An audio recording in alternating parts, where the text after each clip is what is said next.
Kyle Madson. Hey.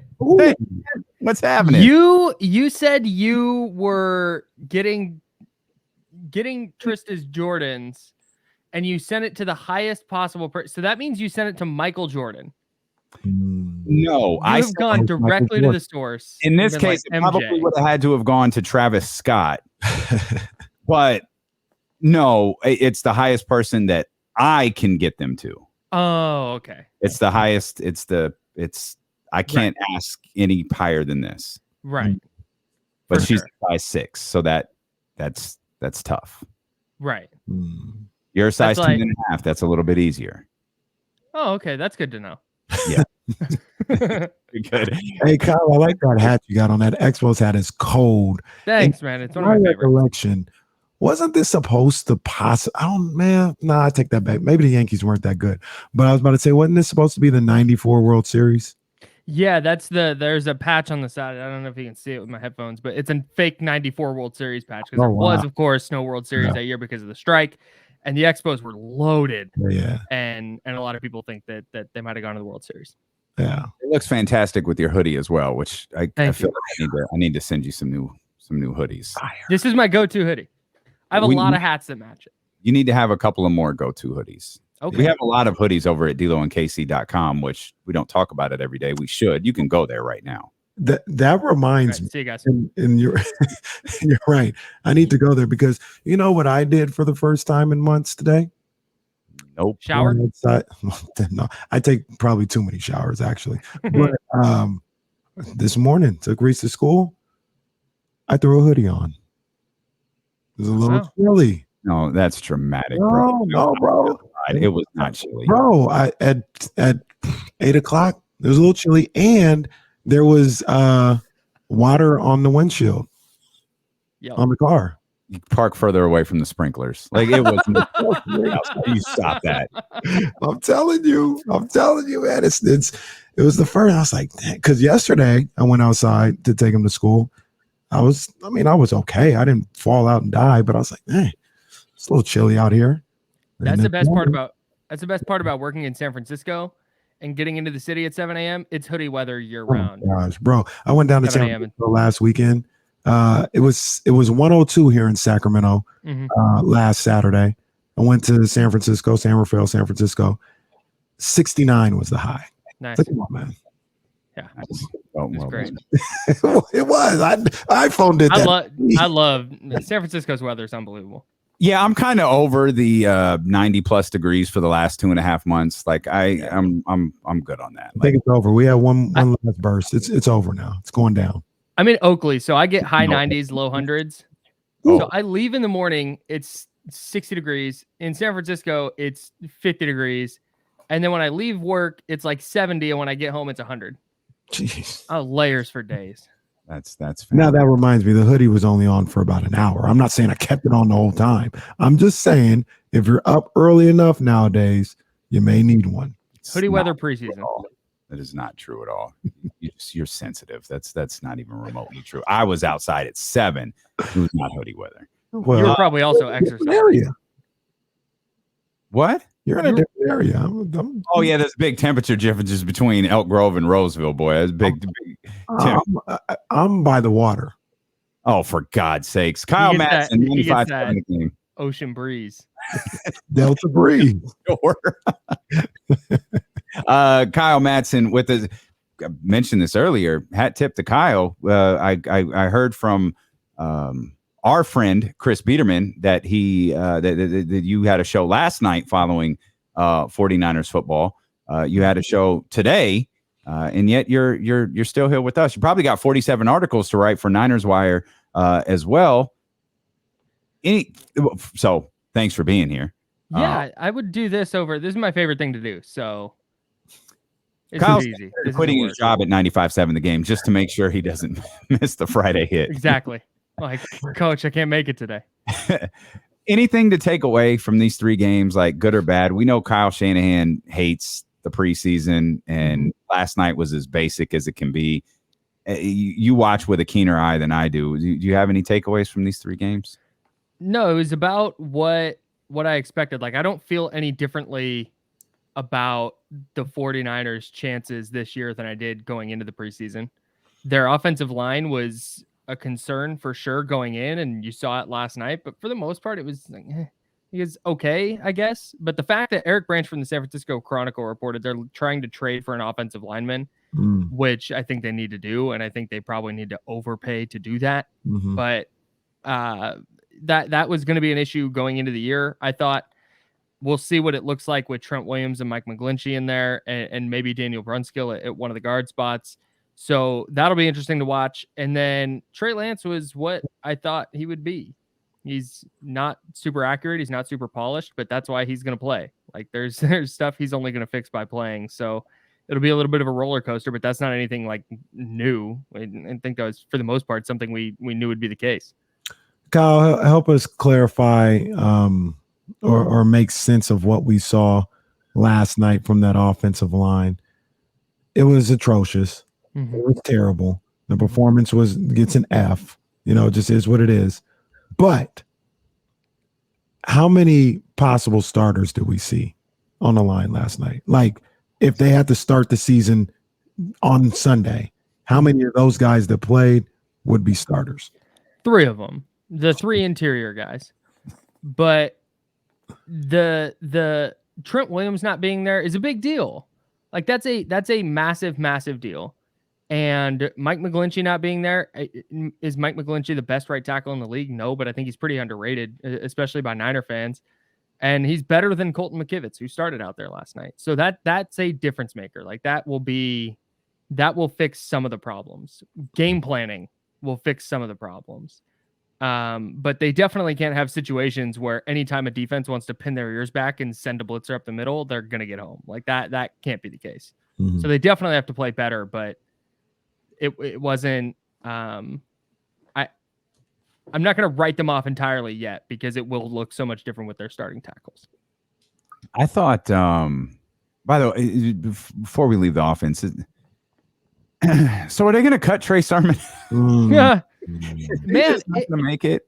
So John Lynch on the broadcast last night said that Trey Sermon has been one of their best players in camp, and it just hasn't translated to the games. Which, like, that to me is a problem. Like, if you're a great practice player but you stink in games, like, should you be playing anymore? But then Kyle Shanahan today on his conference call, actually right before this, it ended at like 2:18.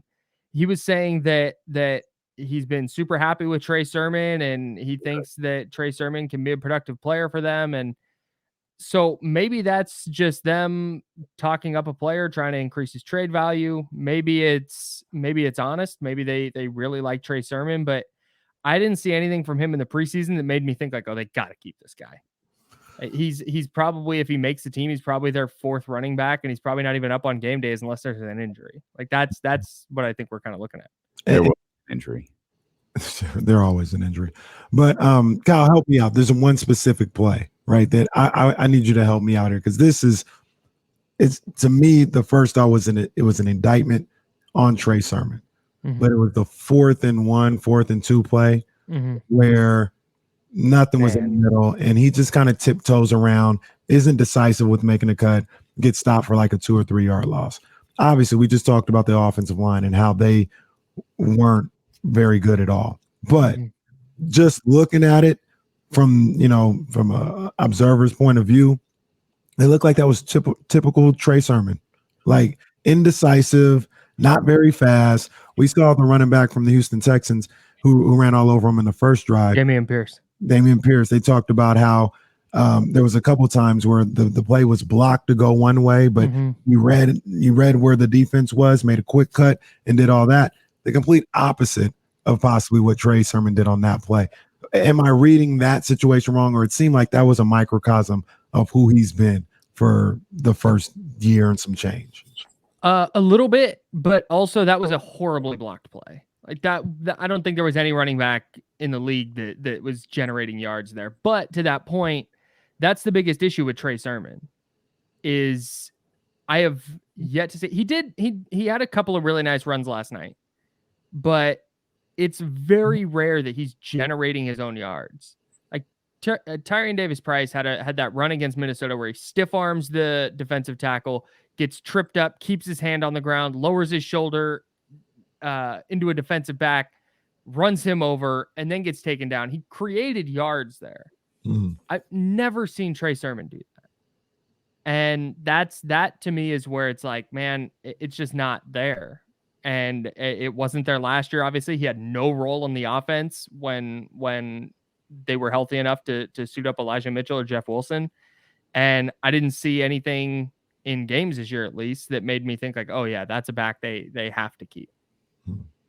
I wondered if we'd start seeing cuts here as soon as today with the 53-man roster needing to be set on Tuesday.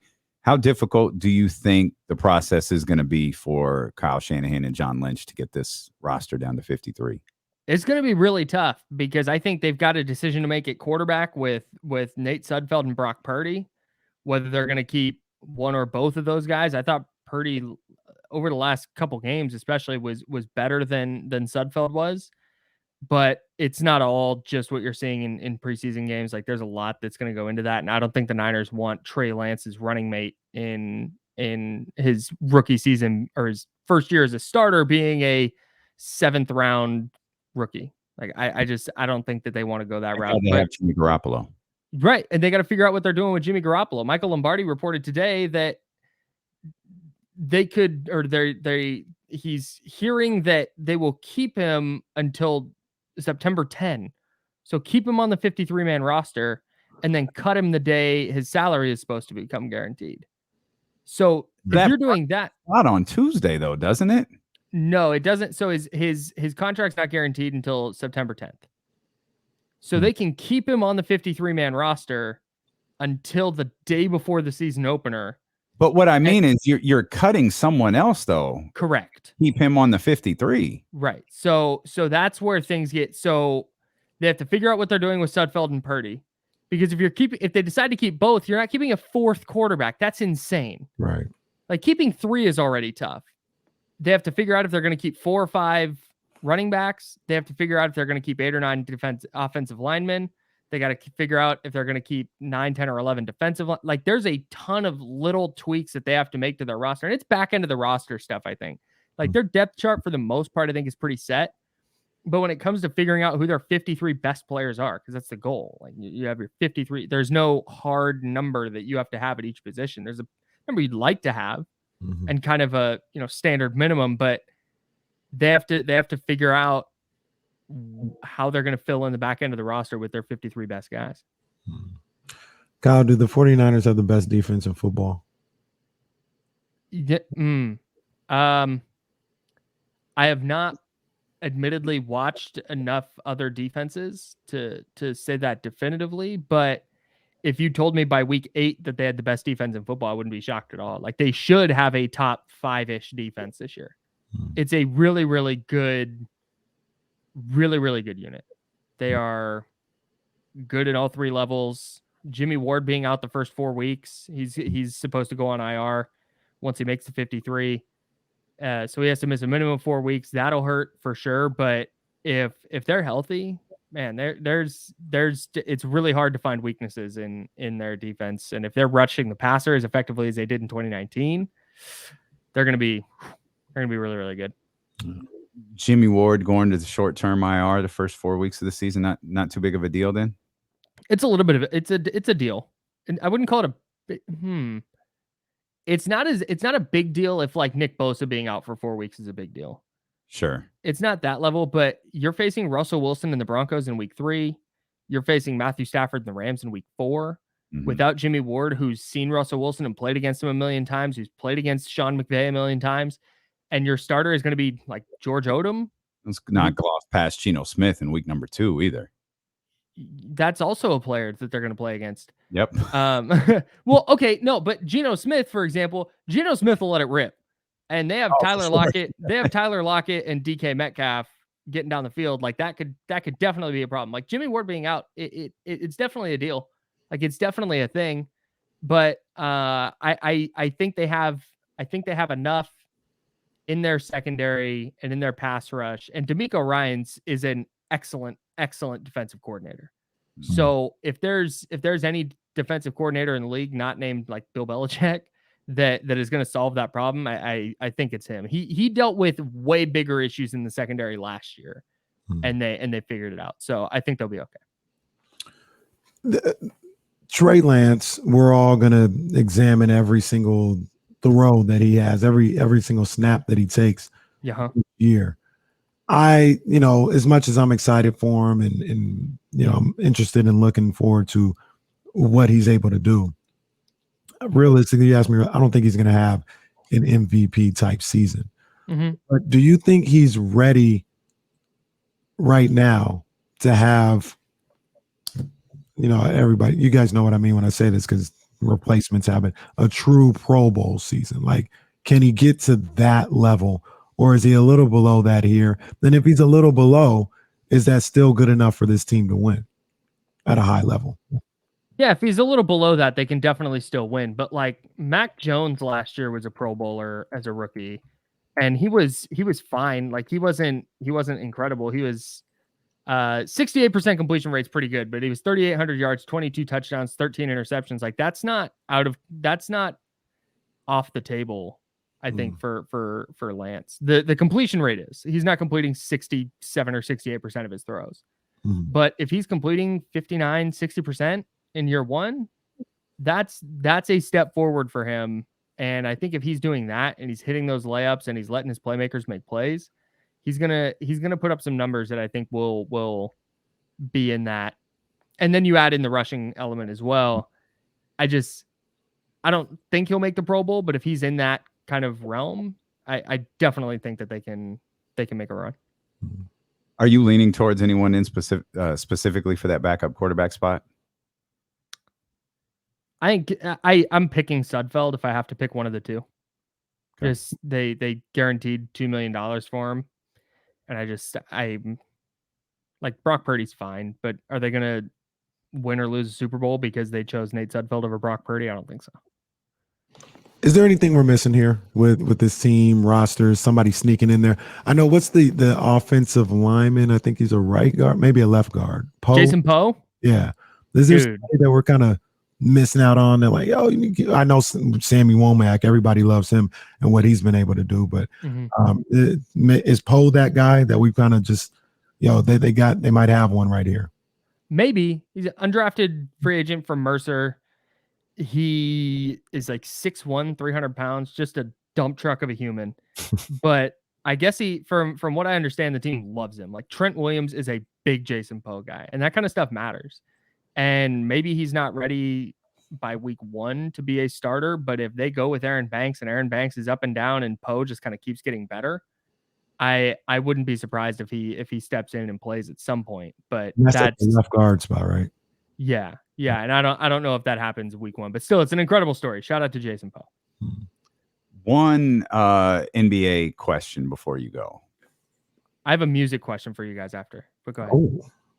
Which Golden State Warrior has the most approved this season?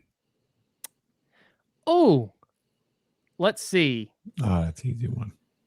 It's not. There's a lot of options. So I think it's a toss up for me between Jordan Poole and Andrew Wiggins. Oh well. More than I thought. I think I know what Kenny say. I think I know what you're gonna say. It's Wiseman. That's what I thought you were gonna say. Oh, he is gravy at this point. Like if he's you're 7 feet tall and you got knee problems already, and I need to get on the court first, and then we can. Why Andrew Wiggins? Because is this who he is now? Like, did a light go on where he went? Like, he literally said, like, yeah, I never been told before that I'm just super athletic and rebounding is easy. Like he said, like, I've just never really been told that I can just try and I will get rebounds. That's wild. So if what he was through their 16-game playoff run, if that's just who he is now, that's like, wow, he's getting a bag. But if he goes back to Andrew Wiggins, where it's like, yeah, hey, couple nice games here, okay, and then you forget he's on the team for 2 weeks, and oh, hey, there he had 31 and 28 in back-to-back games, and then he's gone for 2 weeks. Like, if he's just that, then okay, maybe he didn't turn a corner. And then Jordan Poole, of course, Like is he the heir apparent in Golden State, or is he Jordan Clarkson? Which is fine. It's perfectly respectable, but those are two very different levels of player. Your turn. Do you guys listen to the DJ Khaled album? It's last night. The song. We listened to the song. Just the one song. Did you really only listen to the God Did song? Yeah, that's all I had time for this morning. And then after I heard it, I played it again. Yeah, I listened to that song about 7 times. How did you guys feel about the Lil Wayne verse? It's good. It was all right. I enjoyed it a lot. It's all right. Yeah, like and that's what we were talking about that earlier. Like Hove is setting the world on fire with this 3.5 minute verse. Mm-hmm. Rick Ross just burned the whole song down right out the gate, and then Lil Wayne followed it up. And then, it was like a great verse followed by a great verse followed by that. Followed by a Jay-Z song. Yeah. And that did you so that was literally the only song you listened to? No, I listened to all that. I only listened to that song. Party is unbelievable. Yeah, no, that's a good record. The Party All the Time sample in the background. Oh, yeah, I love Quavo with Takeoff in the back. Oh, it's so good. I enjoyed it a lot. Migos together though. I need the Migos together. Come on, Offset. Yeah. Get together, fellas. Yeah. There's enough tracks on there to like, this is okay. You could skip some stuff, but there's enough on there. It's like, this is cool. I wanted to get Takeoff to do ad libs at my wedding, but couldn't make that happen. He's great at them. North. Kyle Madson, curator of vibes and host of many things, including Candlestick Chronicles and over at 95.7 The Game in San Francisco.